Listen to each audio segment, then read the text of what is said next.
Hi mga kaibigan, magandang araw. Welcome and welcome back dito po sa ating YouTube channel. My name is Mary Ann Bonbon. Sa video na ito mga kaibigan, ituturo po natin sa inyo kung paano po natin i-turn off ang ating active status dito po sa Facebook. So para hindi po makita ng ibang tao or ng inyong mga friends or inyong mga pinsan, kamag-anak na lagi kayong naka-online. So ito po ituturo natin sa inyo.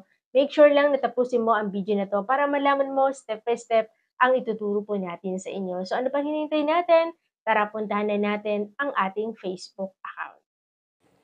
Okay ngayon, so dito na tayo sa ating cellphone mga kaibigan. Ang gagawin natin dito, punta tayo sa ating Facebook account. So once na dito na tayo sa Facebook natin, punta tayo dito sa ating icon, yan.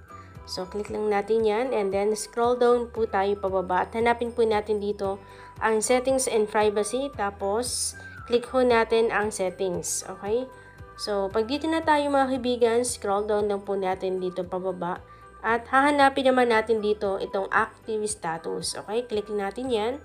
Kung makikita natin ay naka-enable po ang ating active status. So, para hindi tayo makita ng mga friends natin or especially yung mga katrabaho natin sa opisina na kapag tayo ay Facebook, syempre nakikita po yung online. Ngayon, i-click po natin yan para kahit po online tayo, hindi nila mapapansin na tayo po ay online pala sa Facebook. O, diba? So, ngayon, click po natin itong turn off. Ayan, click po natin yan. Click natin yan.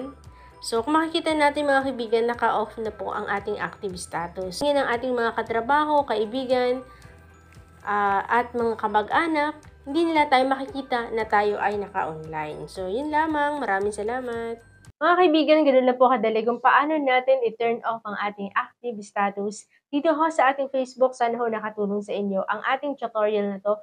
Kung nakatulong man, huwag kalimutang i-click ang subscribe button. Pati na rin po ang notification bell para lagi kayong updated every time na may bago tayong upload. At mga kaibigan, kung gusto po ninyo na ma-shoutout kayo sa next video natin, huwag kalimutang mag-comment dyan ng hashtag please shout out kasama po ang inyong pangalan at address para alam natin kung hanggang saan na nararating ang mga video natin. Maraming salamat mga kaibigan.